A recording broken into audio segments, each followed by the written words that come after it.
Welcome back to Monitors Unboxed. Today I'm taking a look at the 27-inch 4K 240Hz QD OLED gaming monitor with the lowest price, the Dell Alienware AW2725Q.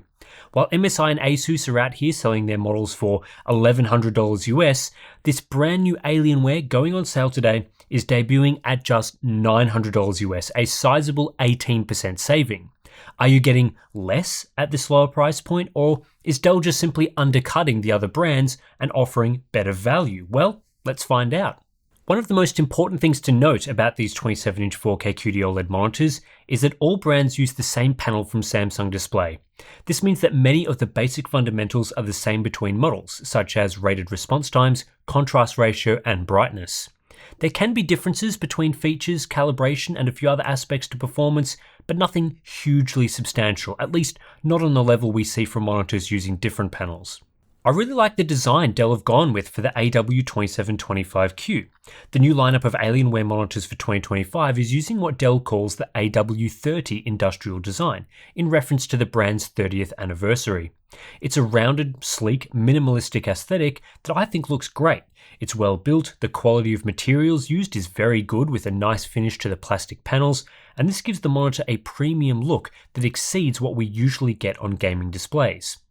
What surprised me the most taking the AW2725Q out of the box is that the monitor isn't black. I saw product images of this monitor when it was announced, and it looked like a standard sort of black-grey finish. In reality, it's a deep blue color that Dell call Interstellar Indigo.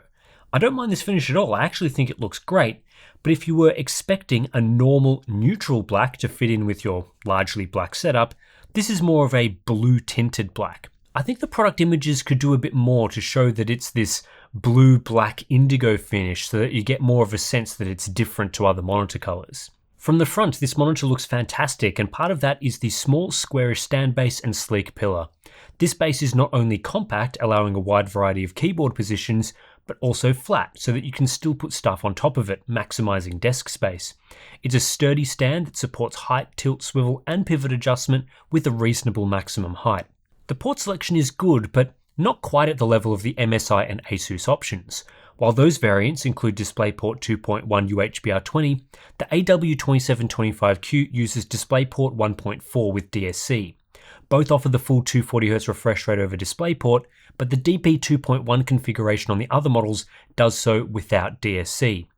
I don't think this makes a huge difference, especially as on the latest GeForce 50 series GPUs, you get full feature support when using these monitors, regardless of whether you use DP 2.1 or DP 1.4 with DSC, and you won't be able to tell any visual difference. In addition, the Alienware packs HDMI 2.1 with DSC and eARC support, and a 4-port USB 5GB/s hub with 3 Type-A's and 1 Type-C. Unfortunately, the USB-C port is mostly just a data port, it doesn't support DP alt mode for video signal input, and power delivery is just 15 watts. This monitor also lacks KVM switch functionality, leaving this model with less overall connectivity and functionality in this area than both the Asus and MSI models. The OSD is controlled through a directional toggle on the bottom edge of the display, below the Alienware logo. It includes the usual gaming features, most of which are set up through the Alien Vision setting, which allows you to combine crosshairs, shadow boosting, sniper mode zooming, and so on. There's also stuff like a refresh rate counter and various color controls. However, the AW2725Q lacks some of the more advanced features we're seeing on competitors, particularly the Asus PG27U CDM. There's no OLED anti-flicker equivalent, no proximity sensor, and the burn-in protection features are not user customizable. On the 272URX from MSI, for example, you can adjust how aggressive the screen dimming is and disable certain aspects of OLED care if it's annoying you. On the AW2725Q, there are no controls for that, so it's a more basic setup. Also, the AW2725Q uses active cooling, so there is a fan inside the monitor. I found the fan completely inaudible under normal usage conditions, but it's not a passive design like the other variants. One of the best aspects to this new 27-inch 4K QD OLED panel is its pixel density and resulting text quality. We go from 140 ppi with the 32-inch 4K panels to 166 ppi at 27 inches, representing a 19% increase in density. Relative to 27-inch 1440p QD OLEDs, it's a whopping 50% increase, which is very noticeable. Yes, a 4K resolution makes a difference at this panel size, especially with an OLED. The pixel structure is basically identical to what we got with the 32-inch panels, so it's still a triangle RGB layout with green on top, red and blue below, and similar proportions for each of the subpixels. The difference is this subpixel structure has been shrunk to provide 166 ppi. What this does is it practically eliminates the slight text artifacts we see with 32-inch QD-OLED panels and gives us identical text clarity to a 27-inch 4K LCD. With those 32-inch 4K QD-OLEDs, I thought text clarity was very good, but ultimately found it wasn't quite identical to 32-inch 4K LCDs. 27-inch 4K QD-OLED is a step better, and I'm comfortable calling this identical to LCD. I couldn't really see any color fringing around text at all, even at a very close distance with 100% display scaling. This is now a solved problem, and the gains relative to 1440p QD-OLED are substantial in terms of how text artifacts are reduced and eliminated. This new panel is fantastic at rendering text. What hasn't been improved, at least as far as I can tell, is the screen coating and panel composition. The way this panel handles reflections and looks a bit grey in brighter environments appears the same as with the 32-inch QD-OLEDs, so the same issues from past reviews remain with the 27-inch 4K variant.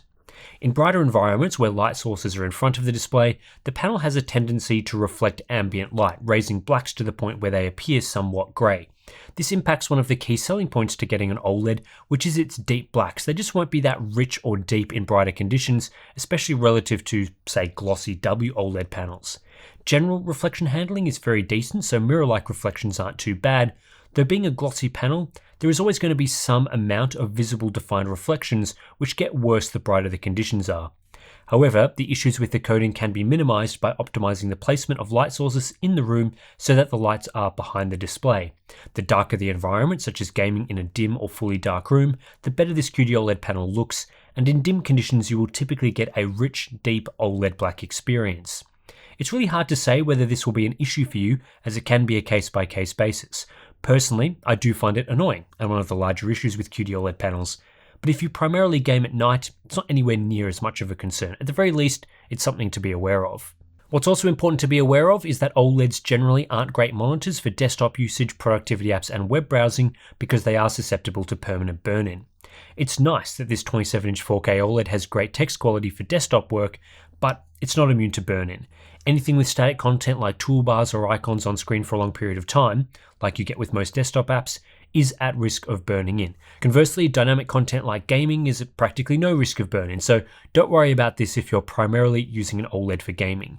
Even the occasional bit of desktop app usage is fine. It's more 8 hours a day of productivity work that may lead to burn-in, as we've found from our ongoing burn-in series right here on Monitors Unboxed. Dell offer a 3-year burn-in warranty. Response time performance is excellent on this QD-OLED monitor, as it is for other OLED displays that we've tested so far. OLED offers lightning fast response times around the 0.3 millisecond mark at its maximum 240Hz refresh rate, and that leads to fantastic motion clarity. OLEDs also maintain the same performance at all refresh rates, so even when testing at 120 or 60Hz, we see similar results in the 0.3 millisecond range. This is a nice benefit for variable refresh rate gamers that results in a single overdrive mode experience. In contrast, many LCDs typically perform worse at lower refresh rates relative to their maximum refresh. On OLED monitors, the main limiting factor is the refresh rate itself. This means that on two OLEDs running at the same refresh rate, you'll get the same level of motion clarity, which is important when comparing across models. For example, if you have a 240Hz 4K QD OLED and it's running at 120Hz, and a 360Hz 1440p QD OLED running at 120Hz, both will produce the same motion clarity. You'll only see better motion clarity on higher refresh rate OLEDs when gaming at frame rates above 240 FPS, the maximum refresh the AW2725Q supports. If you don't expect to be playing games above 240 FPS, then there is no practical advantage to a higher refresh rate OLED in terms of motion performance, and at a 4K resolution, you're probably not going to get close to 240 FPS most of the time. There is effectively no difference in response time performance between this QD OLED and other OLED monitors, including WOLED variants. OLEDs are much faster than even the fastest LCDs I've tested, and this is true whether we look at the best performance or average performance across the refresh rate range. Not only are OLEDs fast, they also have no overshoot artifacts, which can be an issue with some LCD models. When viewing cumulative deviation results, we can see that OLEDs get much closer to ideal response time behavior, and in most cases offer performance an order of magnitude better in this metric than LCDs. In practice, This leads to around a 1.5 times advantage in clarity at a given refresh rate. So 240Hz QD OLEDs offer a similar experience to 360Hz LCDs, speed that isn't currently available from an LCD at this resolution. Input latency is excellent, offering a 0.1 millisecond processing delay in both the SDR and HDR modes. Combined with fast response times and a decent refresh rate, this OLED feels very snappy to use, only beaten by the absolute highest refresh rate models on the market. Despite its high resolution, I think this is still a great option for multiplayer gaming because the refresh rate is high and total lag is low. Also, unlike the MSI and Asus variants, the Dell model has a 1 millisecond processing delay at 60Hz, making it a great option for fixed refresh 60Hz as well. The AW2725Q uses slightly more power than the MSI and Asus variants at 80 watts for a 200 nit full screen white image. That's about 8% more than the PG27U CDM, which is an interesting difference but not especially meaningful. QD OLEDs are still relatively power hungry compared to LCDs in particular, where even in the best case scenario for an OLED, something like an LG 27GR93U will consume less power. So if you're switching from an efficient LCD to an OLED, you can expect higher power consumption. All OLEDs that we've tested so far offer a similar color space. In the case of the AW2725Q, we're looking at 98.6% DCI-P3 coverage, as well as 96% Adobe RGB coverage, strong results for viewing HDR content or working in those color spaces. In total, I saw 76.1% coverage of Rec 2020, which is slightly lower than some of the other QD OLEDs I've tested, but is still great for a gaming monitor. Factory color performance is decent. The grayscale results were quite accurate out of the box, with a near perfect CCT and gamma, leading to a delta E ITP average of just 4. There are the usual concerns around oversaturation, as this display does not use an sRGB gamut clamp out of the box. The Alienware model comes out a little ahead of the MSI and Asus models in factory grayscale and color checker testing. New for 2025, we'll be testing the performance of monitors when using Windows Auto Color Management feature, introduced in Windows 11 24H2. This feature color manages the display at a system level by using the color data the monitor reports. On wide gamut monitors, this allows SDR sRGB content to be displayed more accurately without the use of a monitor's sRGB mode, as the color space emulation is performed by Windows instead of the monitor. It also allows you to avoid any sRGB mode restrictions like locked white balance because the monitor remains in its standard configuration with full setting control. When enabling HCM, the AW2725Q continues to offer great grayscale performance, but now color performance is also improved to a delta E average below 5. This is a decent outcome and still allows full setting control via the monitor's OSD if you want to tweak things further. For Windows SDR use, this is probably the best configuration. For inputs that don't support color management, Dell do provide an sRGB mode, but I found it a bit disappointing. Color temperature and gamma are both worse than the default mode, which hurts accuracy. The actual gamut clamp is still effective at reducing saturation, and color checker delta E is relative to the out-of-the-box configuration, but I wouldn't say the results are amazing. Specifically, if you compare this sRGB mode to the other options, it falls down the chart to a less desirable position. A lot of QD OLEDs are shipping with very accurate sRGB modes, but I wouldn't say this is one of them, so the ACM configuration is preferable. A full calibration can improve performance further, and we used CalMan for that. This panel is well suited to multiple color spaces, including DCI-P3 when fully calibrated. Peak SDR brightness is the same on the AW2725Q as other OLEDs at around 250 nits. However, due to the way Dell configure the OLED Care features, you're less likely to see 250 nits in practice than on other monitors. Real-world peak brightness is typically around 30 nits lower than this, at around 220 nits, whereas on other monitors you can disable the multi-logo detection feature that does this, and then you can more consistently push the panel up to 250 nits. This feature can't be disabled on the Alienware. With that said, brightness is still sufficient in my opinion, and the SDR mode enables uniform brightness at all times. Minimum brightness of 30 nits is very good. I was very impressed with the viewing angles of this panel. They are wide, which makes it easy to view the display even at quite extreme angles. It really looks excellent. This also means that there is a large sweet spot for viewing this QD OLED, and you won't notice issues like the edges being slightly lower contrast or a bit washed out, which can be an issue with some flat LCD panels, particularly VAs. Uniformity was also very good with my unit, nice and uniform viewing full white, and no dirty screen effect viewing dark greys. This is keeping QD OLED in the leadership position for display uniformity among OLEDs. The AW2725Q is well suited to HDR from a hardware perspective. OLED panels, including QD-OLED, directly emit light and have individual pixel control, which makes them ideal for displaying HDR content. This feature allows each pixel to independently vary from fully switching off to displaying bright highlights, giving us deep zero-level blacks and per-pixel local dimming. The level of control OLEDs provide minimizes blooming in high-contrast scenarios and allows for a clean distinction between bright and dark areas that are close together. Compared to LCDs with a multi-zone backlight, OLEDs have far fewer ugly illumination artifacts, which are most noticeable when displaying difficult scenarios like star fields or subtitles, and there are no zone transitions as bright objects move around the display. With per-pixel control as its main advantage, OLEDs are best at displaying high-contrast scenes with rich shadow detail, which is a key aspect to a good HDR presentation. Darker content interspersed with dazzling bright highlights brings out the best in OLED displays, as does HDR content with fast motion. For gamers especially, input latency on most OLEDs is low in the HDR mode. The weakness to the HDR presentation on an OLED is overall brightness. While peak brightness can be high in the best cases, full screen brightness is low, and this limits the punch in bright daytime scenes. LCDs may not have per pixel control, but zoned backlights can simply get significantly brighter in bright scenes. Depending on what you want out of an HDR monitor, your preference could swing more towards LCDs or more towards OLEDs, but typically speaking, OLEDs are a great choice that deliver a fantastic HDR presentation. Dell offer many different HDR configurations, but most of them only have slight differences. The two I'll be focusing on are the usual QD-OLED configurations that we've seen for a while now, the Display HDR True Black mode, and the HDR Peak 1000 mode. In both of these configurations, I would recommend enabling the console HDR mode and turning source tone mapping on. This improves accuracy and reduces roll-off relative to the standard configuration without console HDR enabled. If you would prefer a more gentle roll-off, then disable source tone mapping. The two main modes, True Black and Peak 1000, operate in the same way as other QD-OLED monitors. The True Black 400 mode is the most accurate and doesn't have panel dimming in brighter scenes, but peak brightness is capped at 450 nits. The Peak 1000 nit mode removes the brightness cap and peak brightness now hits 1000 nits, but there is panel dimming in brighter, higher APL scenes and this impacts accuracy.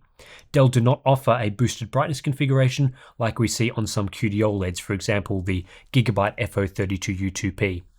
The accuracy of this mode isn't as good as the Asus model, which remains the best option for HDR. The True Black configuration has great roll-off, but brightness is slightly elevated, particularly for mid to dark tones.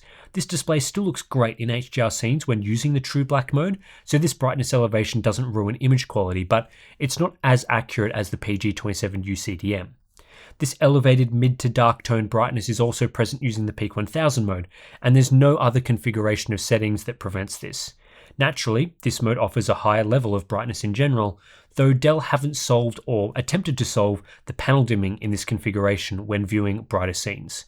To be fair, no other manufacturers fixed this issue either, so it remains a flaw with QD OLED panels, but basically we're still in a position where you can't achieve the highest peak brightness in darker scenes without bizarrely dimming brighter scenes. For the best experience, you'll need to change HDR modes depending on whether you are playing mostly brighter or mostly darker content, or if you want to optimize for either of those conditions. HDR brightness is identical to other QD OLED monitors. In these charts, other monitors are listed using their brightest configuration that preserves accuracy, and you'll see basically no difference at various window sizes. Right now, the best WOLED panels get around 15% brighter at a 2% window, which is not a significant difference. And in this chart, we can confirm brightness versus window size performance is the same as other OLEDs. In real scene brightness, the results are close to what we usually see.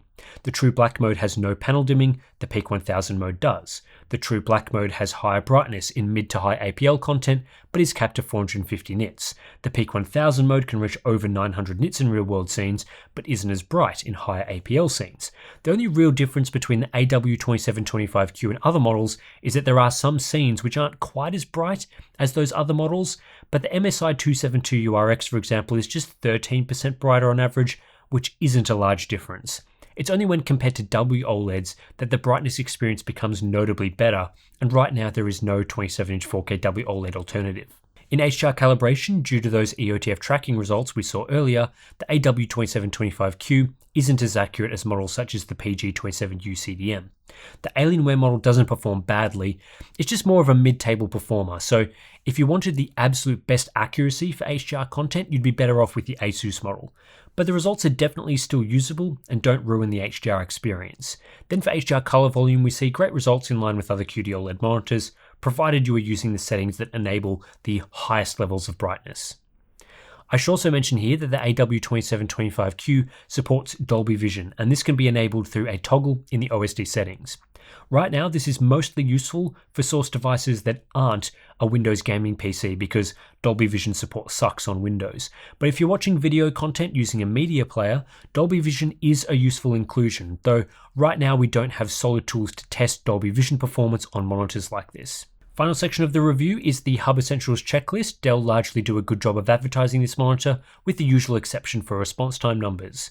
Dell do claim the display is factory calibrated, though I've given it a borderline result here as that is possible through ACM in Windows, but not necessarily with the built-in modes. As for feature support matrix, we see strong results in contrast and motion performance, as is typical for an OLED, along with low input lag. Where the AW2725Q falls a bit short are some of those features, like its lack of USB-C display input and power delivery, lack of DisplayPort 2.1, and that panel dimming is still a problem. However, it does support Dolby Vision, which is not supported on the MSI variant. The Dell Alienware AW2725Q is another impressive QD-OLED gaming monitor, delivering a similar experience to others that we've come to love at the high end. This new 27-inch 4K 240Hz panel for 2025 isn't a revolutionary step for OLED gaming, but it does shrink down all the goodness of those larger 32-inch models into a smaller, sharper screen. And it's important to have quality options at this size, given how popular the 27-inch category is. The increased pixel density of 27-inch 4K OLED basically eliminates any lingering artifacts related to the subpixel structure and text rendering, delivering the best text quality I've seen from desktop OLED so far. This is truly equivalent to a 27-inch 4K LCD. Of course, with the panel being smaller than the 32-inch models, it's not quite as immersive for gaming, so I still prefer the 32-inch size, but this 27-inch panel definitely looks super sharp and clear. In addition, we get all the usual benefits of QD-OLED technology. Combining a 240Hz refresh rate with super fast response times leads to elite motion clarity. There's benefits for all types of gamer here because competitive or faster paced games look great at 4K 240Hz, while single player titles also benefit from the combination of a high resolution, fast transition times, and true HDR.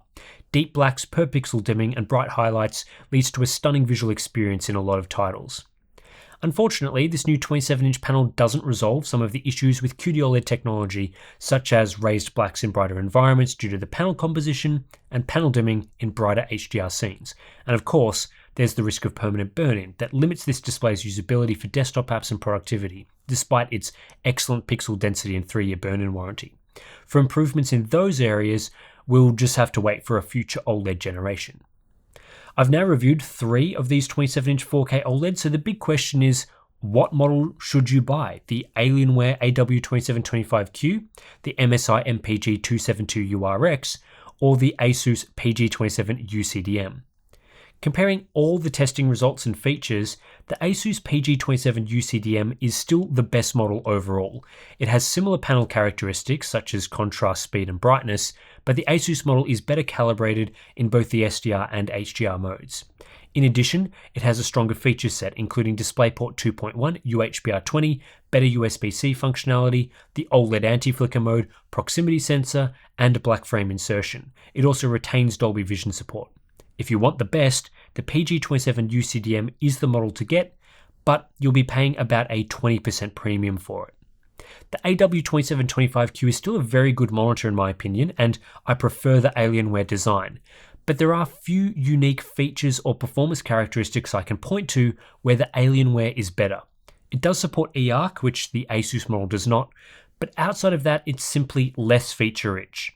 Luckily, the QD-OLED panel does a lot of heavy lifting, so in areas like motion clarity and per pixel control, it's the same as the ASUS variant. Ultimately, the choice between the ASUS and Alienware models comes down to how much value you ascribe to the ASUS's better feature set, with both models being clearly ahead of the MSI in my opinion, as its feature set doesn't justify its $1,100 price. If you're just interested in a high-performance 27-inch 4K OLED gaming monitor, I think it's absolutely worth saving the $200 to grab the Alienware model, and for most gamers, it's probably going to be the better value choice. But if you're someone that is looking to spend about $1,000 because you want the best of the best, then the Asus model does offer enough extras to justify its higher price tag. It's a really close battle in my opinion, and I like that Dell are introducing some price competition. What we're also likely to see is the Alienware model providing even better value outside North America. In Australia, the 32-inch AW2725QF was often much cheaper than the other 32-inch 4K QD OLEDs, so hopefully that will also be true for the 27-inch model compared to the rest, but we don't have Australian pricing right now. As always, you should research pricing in your region when this display becomes available, and we've got some links below to help with that. So anyway, that does it for this review of the Dell Alienware AW2725Q. Yes, another review of a 27-inch 4K OLED monitor, but we're just trying to test all the options to see which one is the best for you guys to buy. And like I said, I think there's going to be that toss-up between the Dell and Asus models here. So if you want to support our independent testing and all the work that we do here at Monitors Unboxed, then please consider supporting us via our Patreon page. Links to that is in the description below. If you sign up, you gain access to some pretty cool benefits like our Discord community, great place to chat about monitors. We've got the calibrated settings we use for our displays. That's available for Patreon members. We've got monthly live streams, plenty of good stuff. So thanks for watching, and I'll catch you in the next one.